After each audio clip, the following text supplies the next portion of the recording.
Audio Jungle. आप देख रहे हैं मशाल न्यूज़, जन जन की आवाज़।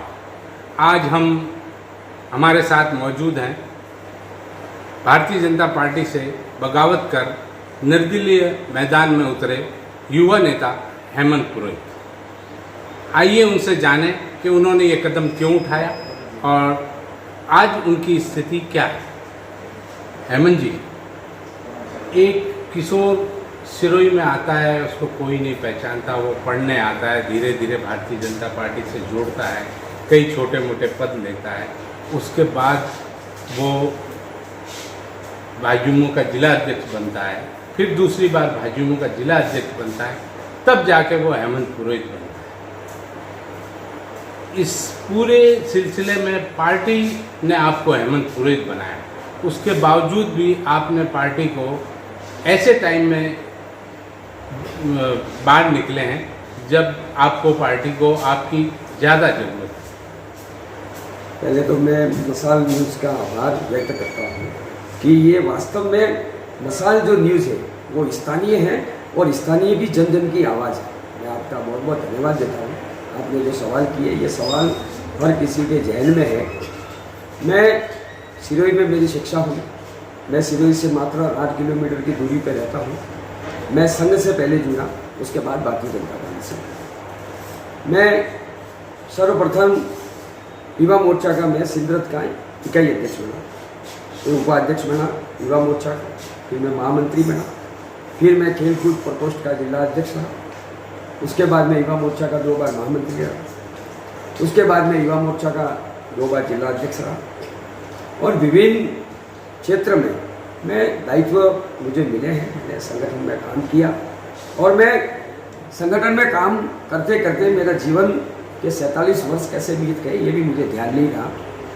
मेरे बच्चे कौन सी स्कूल में पढ़ते हैं, मेरे बच्चे कौन सी क्लास में पढ़ रहे हैं, वो सारा सिस्टम के लिए मैं बहुत ही दूर रहा उनसे और मैंने संगठन के लिए जी जान लगा दी और संगठन ने भी मुझे बहुत कुछ दिया। मैं संगठन की निंदा नहीं करता हूँ, पर मैं स्थानीय जो यहाँ की जो राजनीति है उसके बारे में चिंतन करते हुए मैंने ये कदम उठाया है कि यहाँ पे जिला अध्यक्ष उदयपुर का ला दिया, यहाँ पे किसान मोर्चे का जिला अध्यक्ष जालोर से पकड़ के लेके आए, यहाँ की महिला मोर्चा के जिला अध्यक्ष हरियाणा से लेके आ गए, यहाँ पे युवा मोर्चे का जिले का महामंत्री चूरू से लेके आ गए, यहाँ के लिए विधायक आप पाली से लेके आते हो। तो मैं ये कहना चाहता हूँ कि मेरे पिताजी ने भी भारतीय जनता पार्टी की दरिया बिछाई, मैं भी भारतीय जनता पार्टी की दरिया बिछा रहा हूँ। क्या हम सब भारतीय जनता पार्टी से सिरोही से जुड़े हुए लोग, क्या हम दरिया उठाने के लिए यहाँ पे पैदा हुए हैं? ये वोट हमारे हैं, ये धरा हमारी है, ये वायु हमारा है, सब कुछ यहाँ पे हमारा है।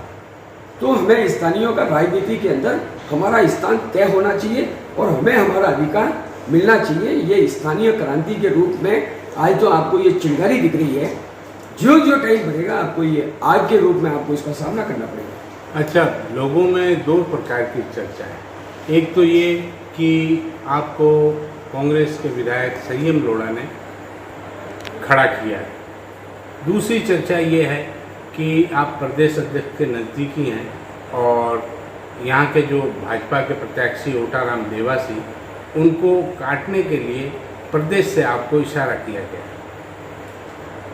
ये भगवान साने सदी इसके साक्षी हैं, प्रभु श्री राम इसके साक्षी हैं कि प्रदेश के इशारों की जो बात कर रहे हैं ये मन गढ़ंत बात करते हैं और इनके अंदर अगर प्रदेश के जो आरोप लगा रहे हैं उनके अंदर ताकत हो। यहाँ पे 3 बार मीडिया की डिबेट हुई, ओटाराम जी के अंदर अगर ताकत है तो वो उसके अंदर मीडिया की डिबेट में आए क्यों नहीं? वो जनता के जवाब नहीं दे सकते हैं, वो मीडिया के सवालों के जवाब दे नहीं सकते हैं, सिर्फ आरोप लगा रहे हैं। और रही बात कांग्रेस की, मेरा ये खून कतरा कतरा रोम रोम काट के देख लो, इसके अंदर संघ और भारतीय जनता पार्टी और पंडित श्यामा प्रसाद मुखर्जी के सिद्धांत वो मेरे अंदर से निकलेंगे। ये कांग्रेस ने मुझे खड़ा कर दिया। मैंने तो कल भी आपने मुझे सवाल किए थे, मैं तो संयम लोढ़ा और ओटाराम देवासी दोनों को भगाने के लिए मैं तो आया हूँ कि ये लोग सिर्फ झूठ के सहारे राजनीति करते हैं, आपस में लड़वाने का काम करते हैं। मैं साफ सुथरी राजनीति को लेकर और स्थानीय के मुद्दे के लिए मैं आया हूँ।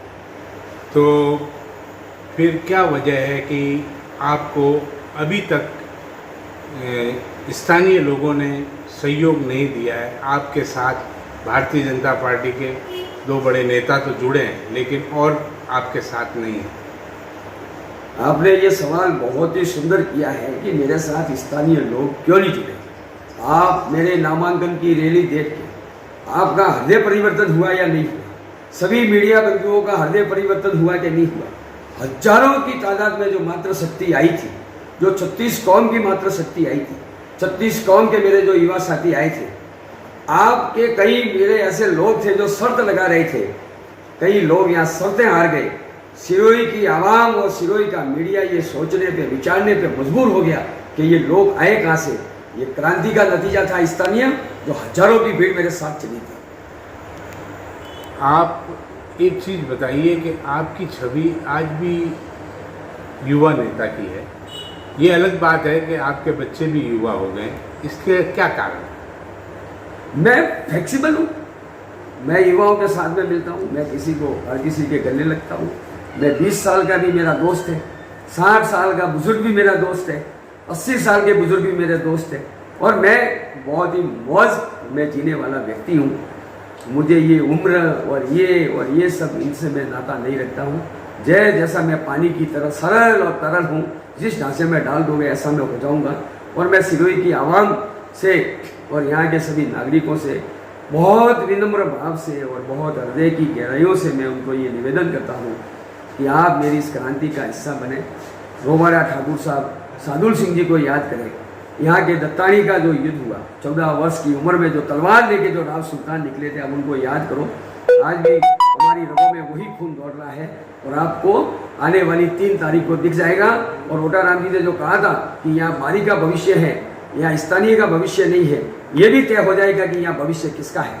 आपने अपने उद्बोधन में सरजावा गेट पर भारतीय जनता पार्टी के प्रत्याशी ओटाराम देवासी पर पिछले बार के भ्रष्टाचार के भी आरोप लगाए। बिल्कुल लगाए थे। सार्वजनिक तौर पे उनके भारतीय जनता पार्टी के कार्यकर्ताओं ने इल्जाम लगाए हुए हैं। यहाँ के छोटे मोटे जितने भी हमारे भाई यहाँ पे नौकरी पेशा करने वाले व्यक्ति हैं, वो जब उनके कार्यालय में जाते थे, ये तो जन जन की आवाज़ है कि भ्रष्टाचार के मामले में अव्वल मामला रहा है। और मैं आपको एक निवेदन करना चाहता हूँ कि ओटाराम जी ने उनके नामांकन भाषण में ये कहा कि जो कार्यकर्ताओं पे झूठे मुकदमे हुए हैं, मैं उन मुकदमों को वापस ले लूँगा, सरकार पे मैं प्रेशर करूँगा। अरे माननीय ओटाराम जी देवासी, आपके ऊपर 5 वर्ष से जो मुकदमा चल रहा है, आप अपना खुद मुकदमा नहीं निपटा पाए हो, क्यों कार्यकर्ताओं को गुमराह करते हो, क्यों कार्यकर्ताओं को धोखे में रखते हो? ये सिरोही की देवतुल्य जनता है, इसके साथ धोखा मत करो, आपको भगवान भी माफ नहीं करेगा। आप पे आरोप लगता है कि आप जब भी आरोप लगाते हैं तो भारतीय जनता पार्टी के प्रत्याशी पे लगाते हैं, कांग्रेस के प्रत्याशी को लेकर कुछ नहीं कहते। ये तो आरोपों की बात है। आप मेरे से सवाल ही जब सारे भारतीय जनता पार्टी के करते हो तो मैं कांग्रेस पे आरोप लगाऊंगा क्या? चलिए अब कांग्रेस के प्रत्याशी के बारे में पूछिए। बिल्कुल, कांग्रेस के प्रत्याशी संयम की लोढ़ा जब चुनाव लड़ने आए निर्दलीय, तो उन्होंने कहा कि मैं जनता के साथ खड़ा रहूंगा। वो जनता के साथ में खड़े नहीं रहे, वो जाके कांग्रेस के साथ में खड़े हो गए। आज सिरोही की स्थिति देख लो, गांवों की स्थिति देख लो, जो विकास की बातें करते हैं। मैं संयम जी अपने आप को तो मोदी साबित करने में लगे हुए हैं, और मैं बेचारा भोला भाला व्यक्ति, और सिरोही की ये आवाम भोली देवतुल्य यहाँ की जनता है। यहाँ तो जो भी आता है उसको पलक पावरों पे रखने वाली यहाँ की जनता है। आज यहाँ पे मेरे से एक बात मैं आपको बताना चाहता हूँ कि यहाँ पे सिरोही शहर के अंदर जितने भी सरकारी कर्मचारी जितने भी बाहर के आए, उनके परिवार को आप पूछो, उनका घर जाने का मन नहीं होता। वो कहते हैं कि कश्मीर से भी ज़्यादा सुंदर हमारा सिरोही, इतना शांति प्रिय सिरोही है। आप जितनी भी नई कॉलोनी आज बची है, आप उन सब में देखो, आज कोई भी महिला भी अगर घर में रात को दिन में यहाँ 2 बजे भी आप निकलो, यहाँ पे कोई ऐसा कोई नहीं है कि यहाँ कोई असहनीय और ऐसा मामला हो कि डर है, या कोई भय नहीं है। ये तो आपको जनता का समर्थन मांग रहे हैं आप अपने समाज के बारे में बताएं। मैं सामाजिक मुद्दा लेके चुनावों में नहीं उतरा, मैं समाज का नेता नहीं हूँ, मैं पुरोहित समाज का नेता नहीं हूँ। मेरा ये सौभाग्य है कि मैं राजपुरोहित समाज का बेटा हूँ और मैं बेटा ही रहना चाहता हूँ, मैं समाज का नेता नहीं बनना चाहता। ये मेरे मुझे ये भगवान, मैं विनती करता हूँ कि मैं मुझे स्कूल में जन्म दिया, ये भी मेरे लिए बहुत है। और मैं 36 कौम की आवाज़ को लेके जो स्थानीय मुद्दा लेके चला हूँ, मैं 36 कौम की बात करूँगा, मैं समाज की बात करने नहीं आया। आज आपकी क्या स्थिति है? आज मेरी स्थिति का आकलन करना हो तो वोटाराम जी के चेहरे देखो, भारतीय जनता पार्टी के कार्यकर्ताओं के चेहरे देखो, उनके चेहरे पे झूठी मुस्कान लेने के घूम रहे हैं, वही 15 लोग हाहाकार मचा रहे हैं, उनसे जुड़ कौन रहा है ये देखो।